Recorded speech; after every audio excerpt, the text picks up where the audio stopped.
Hey guys, welcome back to my channel. I'm so happy to be back with a new video, and if you are new here, hello and welcome. Why don't you stick around to see what kind of shocking true crime story I have for you today, and also please subscribe to the channel for more true crime content. Alright guys, I hope everything is good on your side and that you're ready for this week's episode. And also last week I wasn't around because honestly I just felt tired. I was just tired. I had already done the work, but I was a bit too exhausted for shooting, so I decided to just take the time off.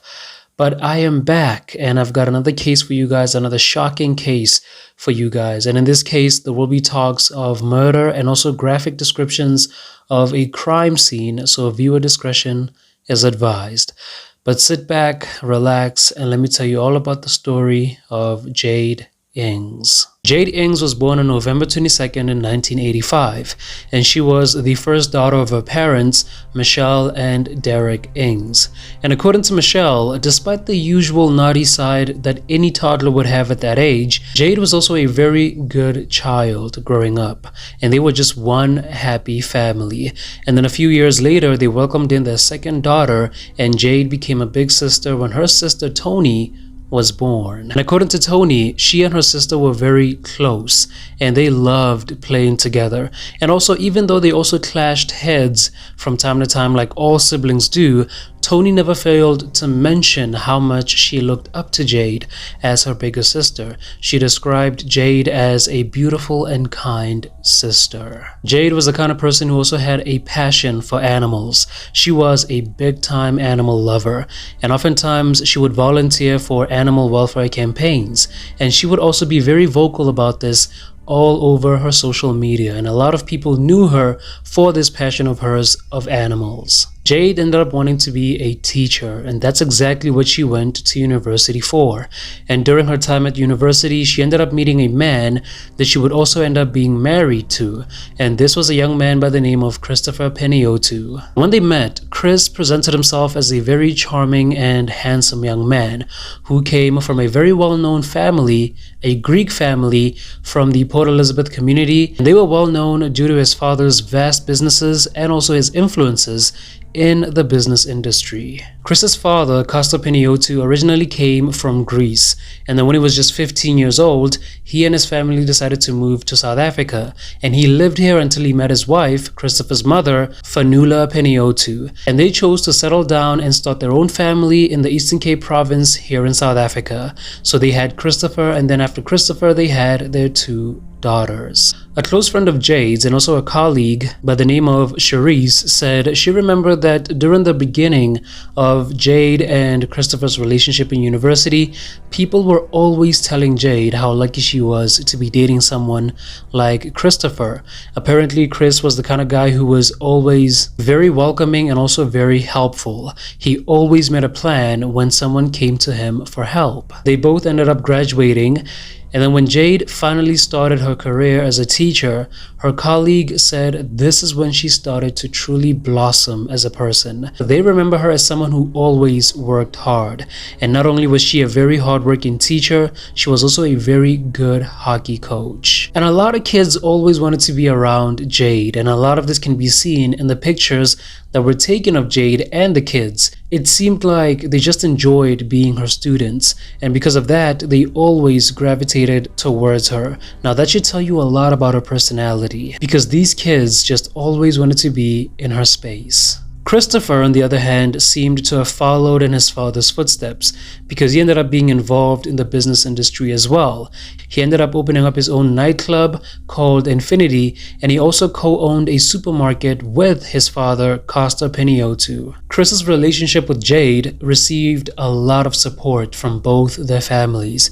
As a matter of fact, Jayde's family welcomed in Chris so much that they saw him as one of their own. He was also part of their family, and Michelle and Derek Inggs took him as their own son. And according to a friend of the Panayotu family by the name of Leon Eckstein, who was also a police officer, apparently Christopher's father started putting pressure on him about when he's getting married to Jayde, because at this point it had been a few years since he and Jayde started dating. So Christopher's father put a lot of pressure on him until finally Chris decided to propose to Jayde. And then after Chris proposed to Jayde, they finally moved in together for the first time since they started dating. But Chris's father was not very supportive of this idea because he thought if they moved in together before they got married, this would end up delaying the actual wedding.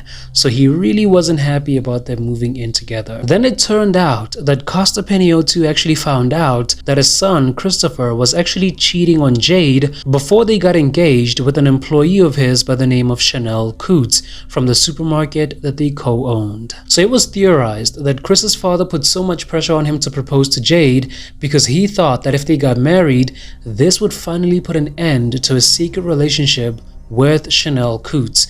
But apparently that didn't happen because a friend of Chanel Coots by the name of Clarishka Kep would later testify that this relationship still continued even after Jayde and Christopher got married. Clarishka knew about Chris and Chanel's relationship because Chris would often buy them gifts during this relationship. And during their engagement, Chris and Jayde ended up moving into a townhouse complex, and according to Clarishka Kep and also some cell phone records, she and Chanel Coots have actually been to the very same townhouse complex that Christopher and Jayde were now living in. And this happened when Jayde was either with her family or when she was spending some time in Gauteng. And also, apparently, Clarishka and Chanel have also slept over in Jayde and Christopher's house while Jayde was away. In 2013, Chris and Jayde finally got married. The wedding took place in a Greek Orthodox church after Chris's family insisted that they get married under their Greek religion and faith. And according to Michelle, Jayde's mom, Jayde ended up agreeing to this. The pictures that were taken during the wedding show that everyone was happy, and even the marrying couple was as happy as can be. Jayde really thought that she was getting married to a man who loved her and a man she would get to spend the rest of her life with. Now remember, Costa Panayotu thought that by getting his son to marry Jayde, he would finally put an end to his secret relationship with Chanel Coots. So you can imagine the disappointment and anger that he felt when he found out not long after the wedding that Christopher was still in this relationship with Chanel Coots.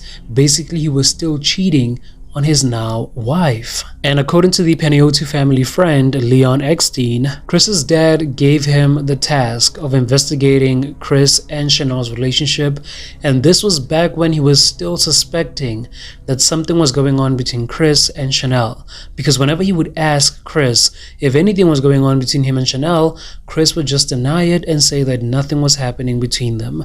So Costa Panayotu gave Officer Leon the task of investigating them to find out the truth. So after that, Officer Leon did investigate this relationship, and he managed to confirm to Costa Panayotu that indeed his son was in a secret relationship with Chanel Coots. Then they also found out that this relationship didn't end even when Jayde and Chris got married. And again, according to Officer Leon, the difference in personalities between Jayde and Chanel must have been the reason why he kept on seeing Chanel in the first place. Because Officer Leon said that Christopher would always talk about how stubborn Jayde was and how Chanel, on the other hand, was very submissive. And this is what Christopher was looking for in a woman. So that's why he must have kept on seeing Chanel behind Jayde's back. Officer Leon said that when Costa Panayotu found out that his son was still seeing Chanel behind Jayde's back, he threatened to disown him. And he was also ignoring Chris at the supermarket that they co-owned. Costa Panayotu told his old friend Officer Leon that he was just disappointed in Chris and he didn't want anything to do with his cheating son. So he was seriously disappointed that Chris was still going behind Jayde's back and he was ruining their marriage. And while everything was happening like this, Jayde was starting to feel the effects of this whole thing without even knowing what's really happening. She started opening up to her sister and she told her that she started feeling very lonely and that Chris was working very long hours, and this was causing her unhappiness in the marriage, and it was also taking an effect on her emotional well-being. And even when Jayde's personal diary was read out in court, it showed that in her 2014 entries, she seriously wasn't happy in her marriage anymore. She often wrote about how hard it was to communicate with her husband and how much she felt like he was hiding a lot of things from her. She further wrote about how all she wanted was a normal life with a husband who worked normal hours and came back home at normal times and had time for his wife and family. Jayde just wanted a husband who didn't hide things from his wife, a husband who respected her, put her first, and also didn't lie to her. So Jayde did have a feeling that something was causing Chris to act up like this, but it wasn't really confirmed at this point if she knew that he was having an affair. The entire situation ended up affecting Jayde, not only emotionally but also physically and mentally. In May of 2014, Jayde ended up going to her family doctor, and she told him that she felt like she was having symptoms of depression because she was also finding it very hard to do even the simplest of tasks. Then the family doctor gave Jayde a prescription of some antidepressants, and the doctor had the idea that Jayde would only need them until around December of that year in 2014. But when the time came for Jayde to finally get off her medication, she wanted to stick a little bit longer on her antidepressants because she still felt like she wasn't doing any better. And obviously if she stopped taking her medication, she would feel a lot worse. Then a few months after that, on April 16th in 2015, Jayde was given another prescription for more antidepressant pills. Jayde kept on talking to her sister about the entire situation, and this time she told her sister Toni that she felt like she and Christopher were now living two separate lives, because whenever she would wake up in the morning to go to work, that's only when Christopher would be coming back from his nightclub. And then whenever Jayde would come back from work later on in the evening, that's when Chris would be on his way out going to work. So they never really got to spend any time together. And Jayde thought that Chris was only working so much because maybe he felt under pressure to make as much money as he possibly can so they can buy the dream house that they've been talking about. So Jayde also tried to take the load off of his shoulders by also trying to bring in some money into the house. She thought by doing this, Chris would finally get some time off and be able to spend time with her. And on top of that, her family said that they also helped Jayde pay off her car and also gave her a little bit more money to go towards their house. But they had no idea that even all these efforts would not make things better between Christopher and Jayde. Jayde lived just about 30 minutes from the school that she and her friend Charisse worked at. So they decided to go together to work in one car instead of traveling in separate cars. So in 1 week, it would be Jayde driving them to and from work, and then on the other week, it would be Charisse's turn. So during the week of April 21st in 2015, it was Charisse's turn to drive them to and from work during that week. So every morning she would pick up Jayde outside her complex townhouse, and then they would head to work together. So on April 21st, Charisse was on her way to pick up Jayde when she decided to stop at a gas station and fill up her tank. She sent Jayde a message at around 6:20 a.m.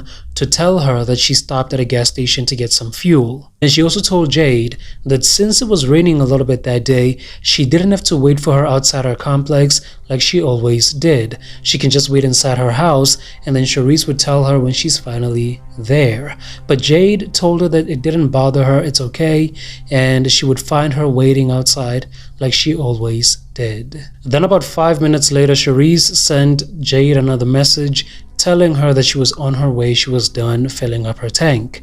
Charisse arrived outside the complex, and she thought she would be able to see Jayde waiting outside for her, but the more she kept on looking around, the more she couldn't see Jayde anywhere. So after this, she sent Jayde another text message telling her that she was outside, but this message didn't go through. And then she tried to call her, but again, she couldn't get a hold of her. Charisse then called Chris to ask him about Jayde, and as soon as she told him everything, that Jayde was not outside as she was supposed to be, Chris let her inside the complex so they could finally look for Jayde together. And they started searching for her in the townhouse, and all they found was that everything that she would have had with her, being her laptop, her phone, and her handbag, were also gone. Then at around 7 a.m., Chris called Jayde's family to ask if they heard anything from her, and they were just confused by this because they hadn't heard anything from her, and if anything, they thought she would be at work at that time in the morning. So then after that call, both Michelle and Jayde's sister Toni decided to go get Derek from work, and they all headed towards the townhouse where Christopher and Jayde lived. The police were also informed about this, and the first officer to arrive at the complex was Detective Sergeant Audrey Kahn.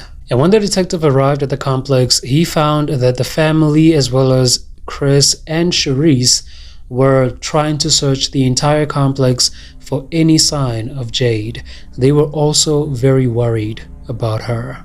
After this, the detective took all the statements that he needed to take, and then Jayde was officially listed as a missing person. And not long after that, posters were created by an organization known as Pink Ladies, which is a missing person resource organization. And they were informed of Jayde's disappearance, and they started creating those missing person posters, and they also distributed all the information on social media for everyone to know about Jayde's disappearance. And when the police found out that Jayde was married into a family that was well known as a successful business family, they thought maybe she was kidnapped for ransom. And according to Toni, everyone was just going up and down the whole town looking for Jayde and also passing out those missing person flyers. And Chris was just glued onto his phone, and Toni said that she felt some sort of pity for him. And according to the leading detective, Chris said that Jayde's phone was showing some kind of activity in an area known as Morningside.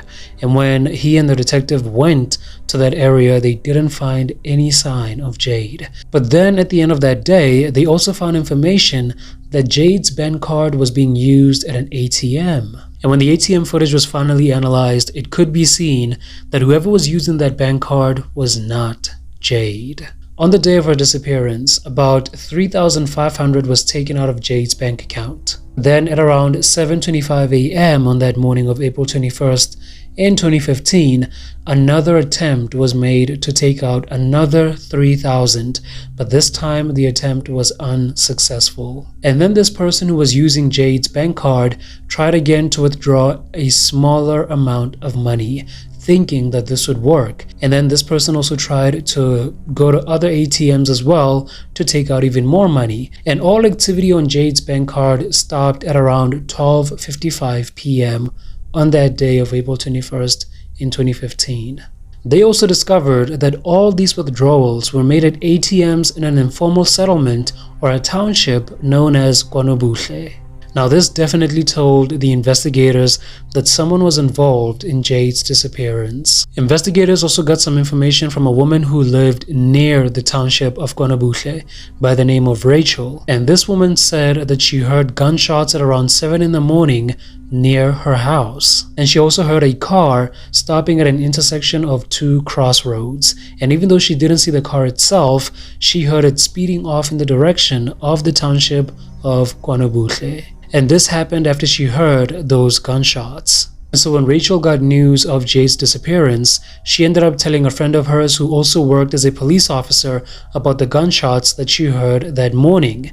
And after this, the information ended up going all the way to the investigators of Jayde's case. And once they learned about this, they went to that very same spot where the gunshots were heard, and they started investigating the scene for any clue that could tell them what happened. But then at around 11 p.m., the search was called off in that area because investigators just couldn't find anything. But investigators ended up going back to the scene where the gunshots were heard on the next day because they thought that this time, since they have daylight on their side, it would be a lot more easier to search even with the density of that field. And because of the density of that field, they thought that even though they have people searching on foot, they would also use a helicopter so they would have an eye in the sky. And not long after the search started, the helicopter pilot actually told the people on the ground that he might have found something. Jayde's sister Toni was still in the middle of handing out those missing person flyers when she got a call from Chris telling her that Jayde had been found. Jayde's sister then went to the scene with her husband, and when she got there, unfortunately, she found out that the worst had happened. And the media was already at the scene even way before the police could tell the family about what happened. And Michelle was back home with a friend of hers, and while this friend was scrolling through her Facebook, she ended up finding out about Jayde. And according to Michelle, after getting the news of what happened to Jayde, she said that everything just went blank. She doesn't remember much after that. Chris was also at the scene with Tony and his uncle Dimitri, as well as an ex-brother-in-law of his who was married to one of his sisters. And according to the testimonies made by the ex-brother-in-law, even though Chris's uncle Dimitri was very visibly emotional, Chris, on the other hand, didn't really seem affected by everything that was happening there. But he thought that maybe Chris was still in shock and he was just dealing with this a lot more differently from everybody else. The leading detective finally arrived at the scene, and when he looked at Jayde's body, he found out that Jayde had a gunshot wound to her head, and it was also apparent that Jayde had been dead for quite some time. When the autopsy was done, it was discovered that Jayde was shot a total of 3 times, and the first shot seemed like it was fired when she was trying to run away from whoever was shooting at her, because the shot entered through her back and also went through her left lung. And after Jayde got shot in the back, she turned around and faced whoever was shooting her. And then when she turned around, that's when the second shot was fired, and it went through her spine and broke it. And after the second shot, she fell to the ground, but she was still alive. And according to the autopsy, had she received immediate medical attention, she actually would have survived. But unfortunately, she was finished off by that third gunshot wound to the left side of her head, killing her almost instantly. And as soon as the leading investigators looked at the crime scene and saw that Jayde was still wearing her expensive watch and her jewelry, they came to the conclusion that this was not some robbery that turned into murder. This gave them the idea that Jayde had an assassination hit that was put on her, that this was a targeted attack. It was also determined that Jayde was not sexually assaulted before or after she was killed, and it was also concluded that she must have died 30 minutes after she was taken from her townhouse complex on April 21st in 2015. But at this point, investigators still had no idea what the motive behind her murder was, because again, it wasn't to rob her of anything. And as the investigation still went on, investigators decided to get the help of confidential informants, and they wanted them to spread the word around the township of Kwanaboutle, which is near the crime scene of where Jayde's life was taken. They wanted them to let the people know that police were urging them to come forward if anyone had any information regarding someone who wanted to hire hitmen in that township. And not long after that, the investigators actually got a name, and this was the name of a man known as Lutando Sioni. And it turns out that this man actually worked as a bouncer at a nightclub that is owned by Chris. And apparently this man was going around the township of Kwanaboutle asking people if they were willing to carry out a hit on someone. And on the other hand, Chris had been interviewed by the police after Jayde went missing and after she was discovered killed. And it turns out that Chris, for some reason, decided to confess that he was in a secret relationship that Jayde didn't know about. But he also said that he had no involvement in Jayde's disappearance and murder. Chris stayed with Jayde's family for over a week after her body was finally discovered. And it turns out that he just wanted to be there for them. He just wanted to help them through this tough time after they found out that their daughter and sister had been killed. And as for the investigation, the police finally managed to track down Lutando Sioni and they managed to arrest him. And during the interrogation, Lutando actually said that he was not the one who killed Jayde.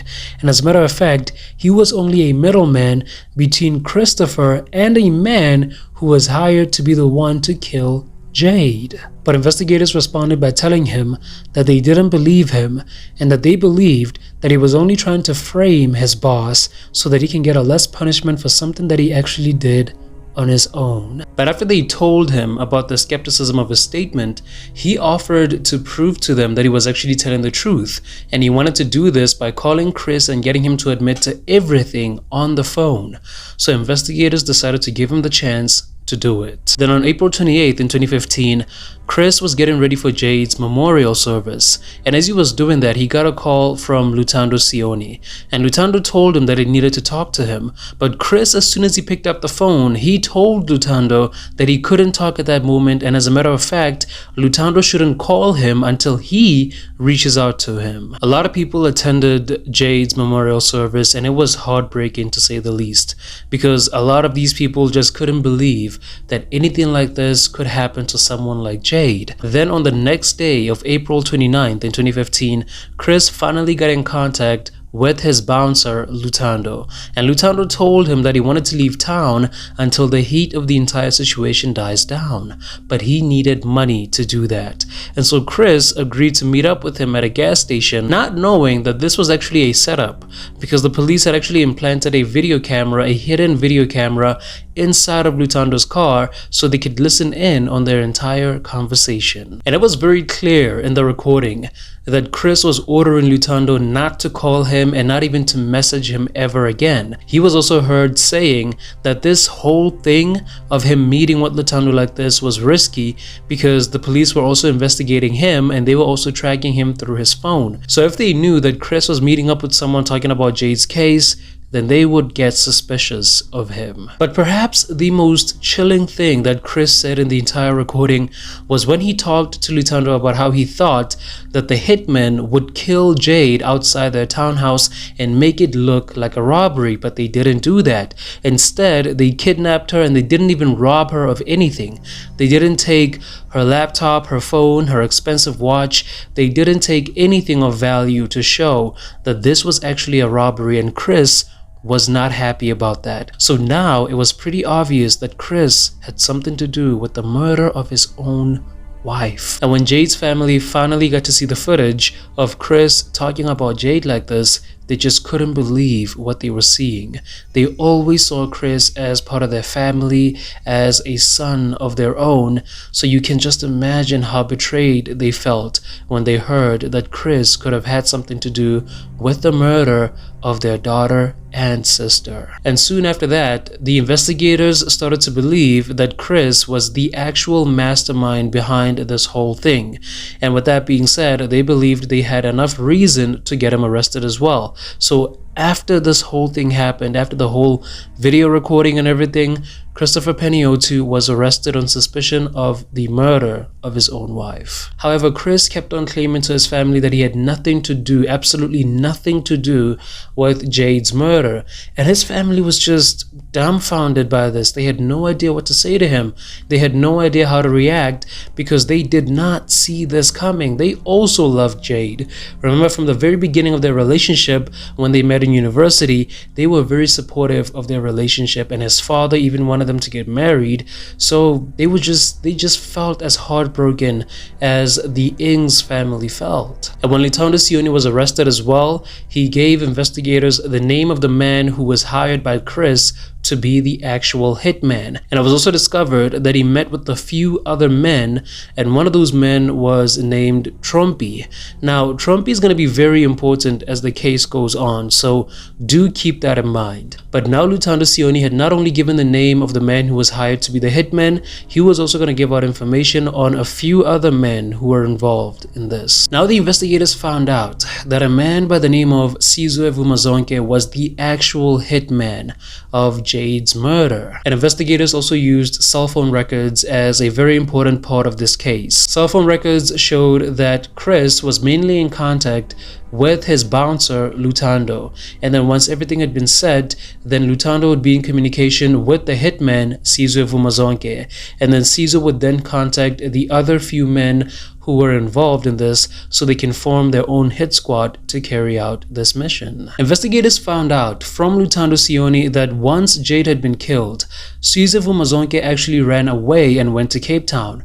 But once he found out that the police were looking for him while he was in Cape Town, he decided to leave Cape Town and then head back to the Eastern Cape for some reason, and this eventually led to him being tracked down and arrested on May 3rd in 2015. Jayde's family felt very devastated by what Chris had done to learn that Chris could have had something to do with the murder of their own daughter and sister. Jayde's mom in specific felt very guilty that she actually put in the effort, that she and her family put in the effort to look after Chris, thinking that he had also been affected by this.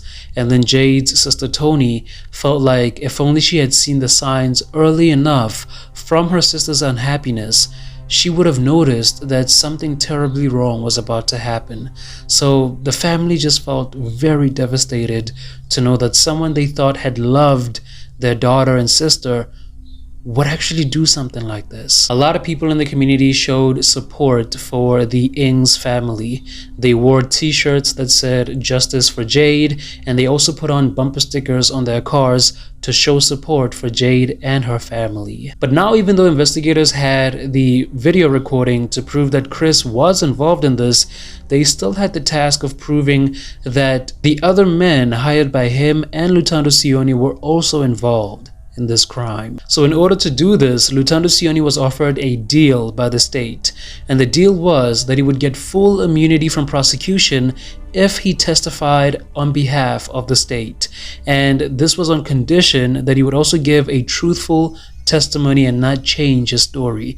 Otherwise, there would be no deal. Now remember, again, cell phone records became a very important part in this case, and as the investigators looked into them, they were able to identify the two other men involved in this crime. They used the cell phone records of Sizwe Vumazonke and identified these two other men as Sitemba Nimembe and Zolani Sibeko. And these two men were employed by Sizwe Vumazonke to help him carry out this hit. And the more the police investigated these guys by looking into their cell phone records, they were able to get a picture of what happened that day and how they committed this crime.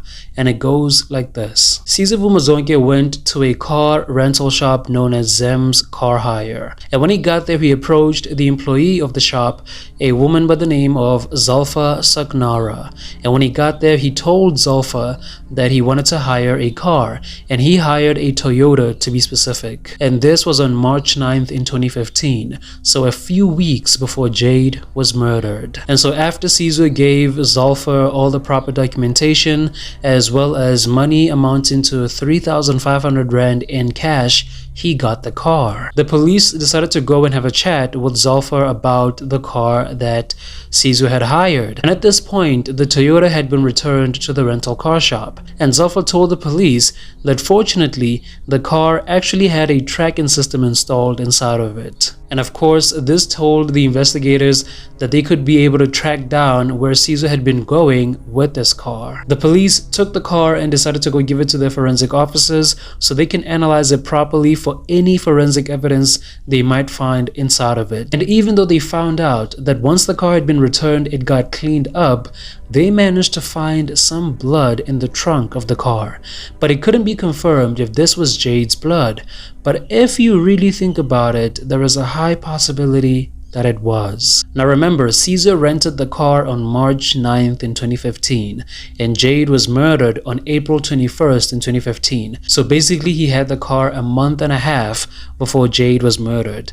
And it turned out that he was actually using this car, this rented car, to plan with his hitman how this entire thing was going to happen. They wanted to meticulously plan it to a T of how they were going to get Jayde and take her life. The Toyota had stopped in front of Jayde's house and the house of her friend Charisse. And then once the police also looked at the cell phone tracking information of Jayde and Charisse and then compared it to the cell phone tracking information of all these men, they were managed to find out that on various occasions these guys were actually following Jayde and Charisse around the town. And if I had to make a personal guess, I would say that these guys were trying to find out what Charisse and Jayde's routine was every day, so they can know exactly when and where to carry out their mission. And investigators also found out that on a number of occasions, these guys were also at Jayde's place of work at the school where she taught, because they also thought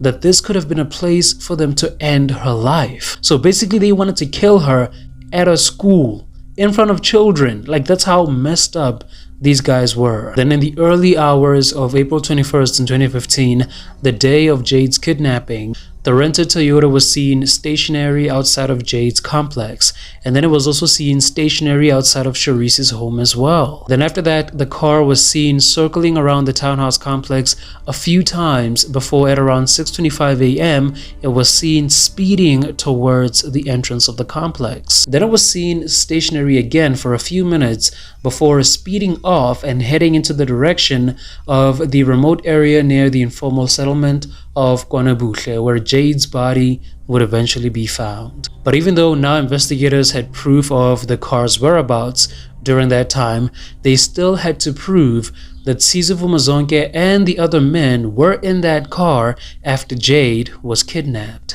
And when they looked at the cell phone data of Sizwe's phone, it showed that it was traveling the same route as the car's tracking system on the day of Jayde's kidnapping from her home. So basically, it was traveling along with the car. The data also showed that he went to go pick up one of his accomplices, Sitemba Nimembe. And Sitemba's phone data as well showed that he was also traveling the same route as the Toyota and Sizwe throughout the rest of the day. But it turned out that they only picked up Zolani Sibeko, who's another accomplice of theirs, after Jayde had been killed. Then on April 23rd in 2015, 2 days after Jayde was killed, that's when they returned the rental car back to the rental shop. And now that Chris, Sizwe, Zolani, and Sitemba were in custody, police now had the chance to go and interview the people that knew them and also search their houses to try to see if they can find any more evidence for this case. Because the police honestly now felt like, now that these guys have been arrested,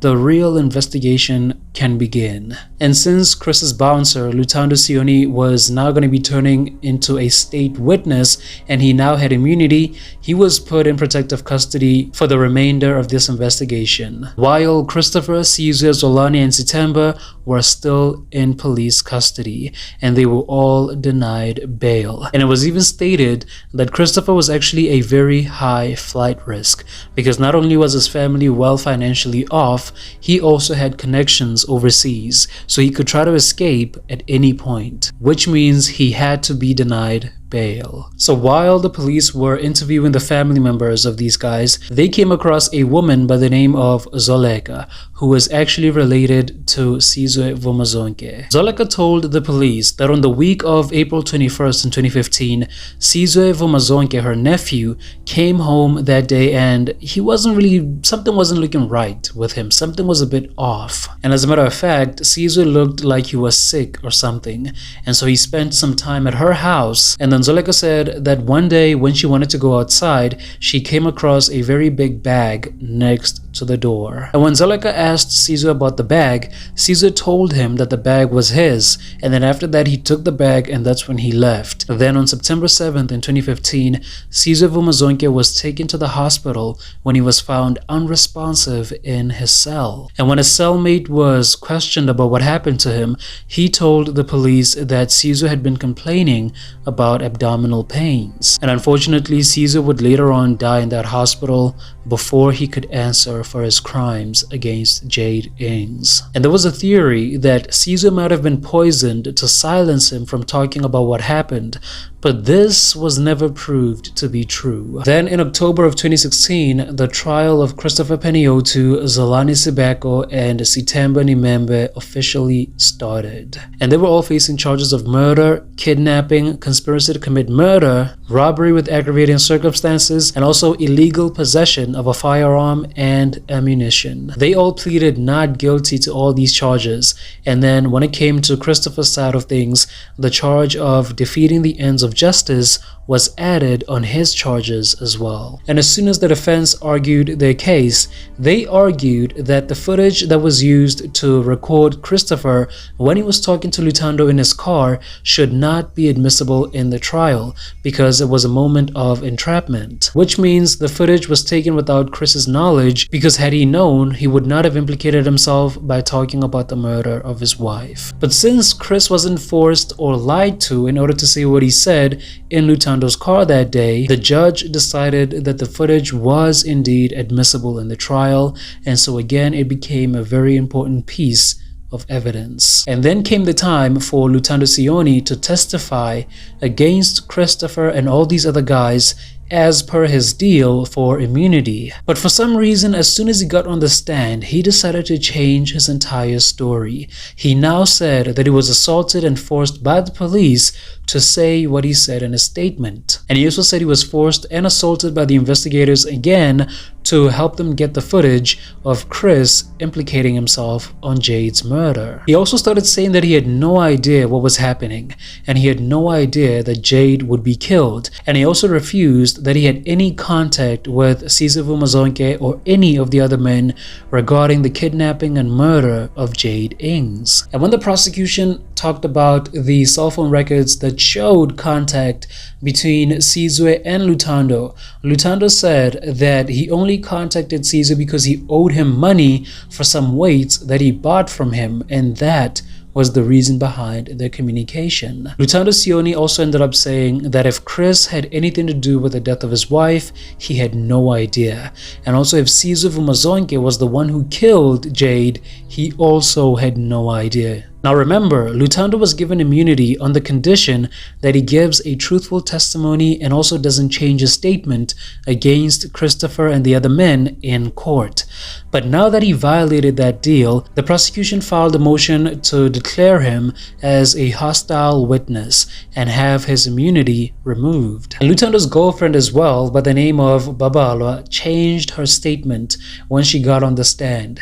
Initially, she told the police that Lutando had told her that Chris hired him to find someone to kill his wife. And then he also told her in April that he found a man by the name of Cesar Vumazonke to carry out that task. In her initial statement, she also told the police that after Jayde was killed, Lutando came back home with a bag full of money, and it was about 80,000 rand. But again, when she took the stand, she denied everything, and because of that, she faced charges of perjury and she was taken into custody. And when it comes to the money, Lutando told the police in his first statement that on the evening of Jayde's murder, he met up with Chris at a supermarket and his nightclub, and after that, Christopher gave him a bag full of money, and it was 80,000 rand. Then when Lutando got all this money, he decided not to give all of it to Cesar Vumazonke. He kept 30,000 for himself and gave the other 50 to Sizwe. But now that Lutando was changing his entire story, the state had to prove that this exchange did happen between Chris and Lutando at his supermarket and at his nightclub, and they planned to prove this by questioning a couple of witnesses. The first witness called up by the state was a man who worked as a security officer for a company called Atlas Security, and he gave out information about how there were instances where the security alarms were turned off and on again at both the supermarket that Chris and his father co-owned and the nightclub that Chris owned by himself. And this disarming and arming of alarms happened on the night of Jayde's murder. The security officer then testified that on the night of April 21st in 2015, the alarms at the supermarket were turned off at around 11:30 p.m. And then 5 minutes later at around 11:35 p.m., they were turned back on again. He also testified that shortly after that, the same thing happened at Chris's nightclub. The alarm was deactivated for about 5 minutes before it was turned back on again. And to make sure that there is no defense that it could have been anyone who deactivated and then activated the alarms again, it was revealed that the people who worked at the supermarket and at the club, a lot of them had unique codes that they used to access these properties. And the system showed that the unique code that was used to access was actually Chris's unique code. So basically it could have only been him who deactivated and activated those alarms that night. Chanel Coots was another witness that was called by the state to come and testify, and she confessed that yes, she was in a relationship with Chris, but she had no idea that he planned on ending Jayde's life. And also, during her cross-examination, something very concerning was revealed. Remember when I mentioned the men who were hired to be the hitmen to kill Jayde? One of those men was a man named Trumpy. Now remember, I told you that Trumpy would be very important in this case. It was discovered that on September and October of 2015, a few months before Jayde was killed, Chanel and Trumpy's phones were in contact over 19 times. So this obviously looked a little bit suspicious, but there was no evidence to say that Chanel herself was the one who was in contact with this man 6 months before Jayde was killed. It's very much possible that it could have been someone else who used her phone to contact this man. And by that logic, I mean, it's quite obvious that Chris could have been the one who used Chanel's phone to contact the man in order to make sure that the cell phone records do not get traced back to him. And also, if we think about it, Chris up to this point had been calculating and cold enough to cover his tracks like that. And it was also revealed that other people who were close to Chris, their phones as well showed that they were in contact with the phones of these hitmen.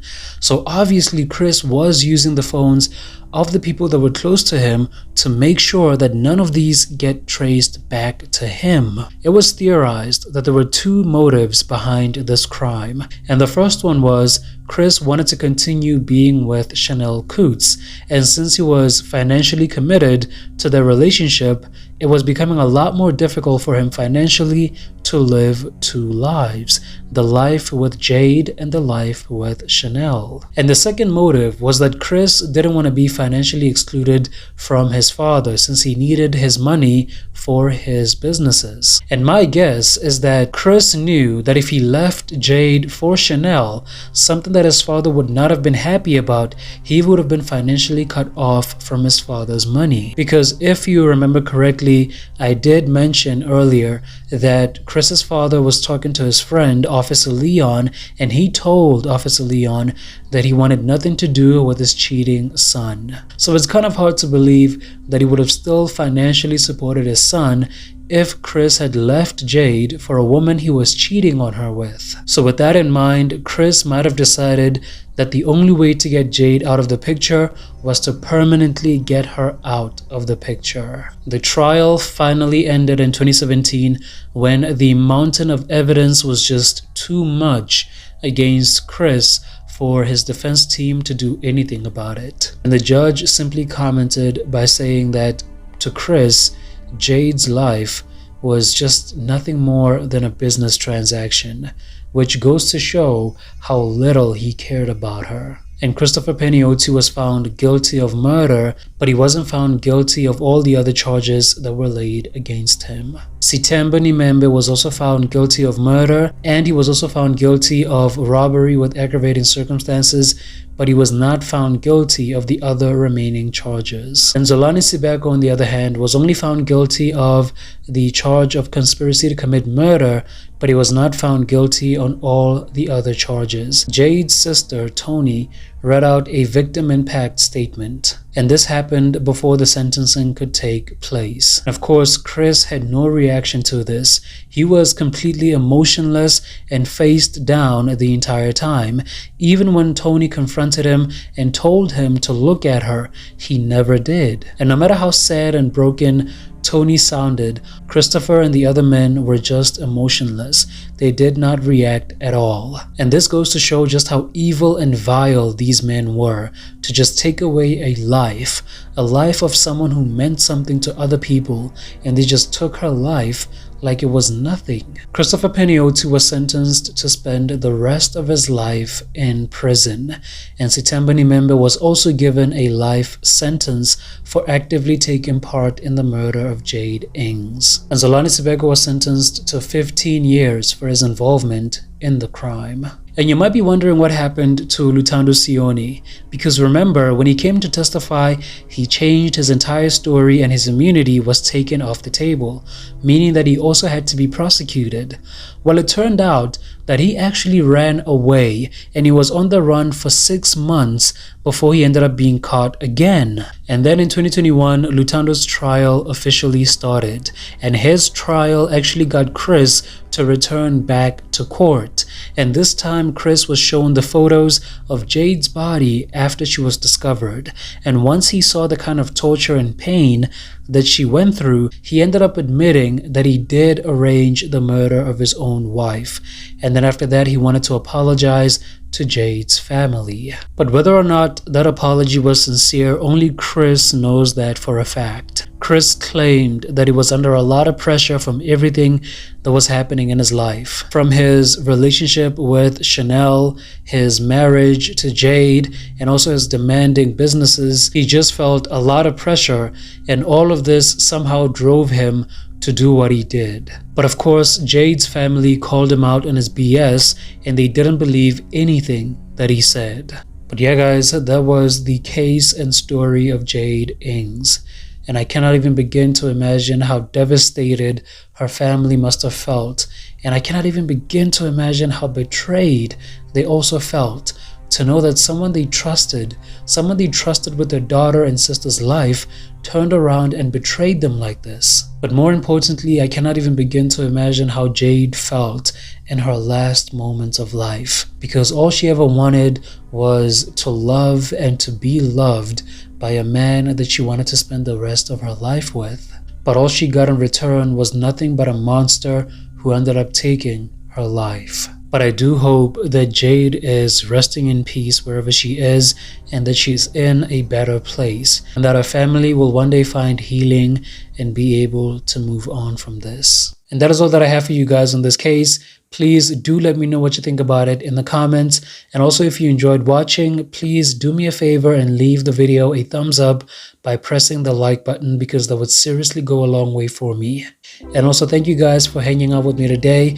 I do appreciate you taking time out of your day, as always, to support my channel. And again, if you are new here or if it's your first time watching, please be part of the family and subscribe to the channel for more true crime content. With that being said, I will see you guys in the next video. So until then, take care of yourselves, enjoy the rest of your day, and cheers.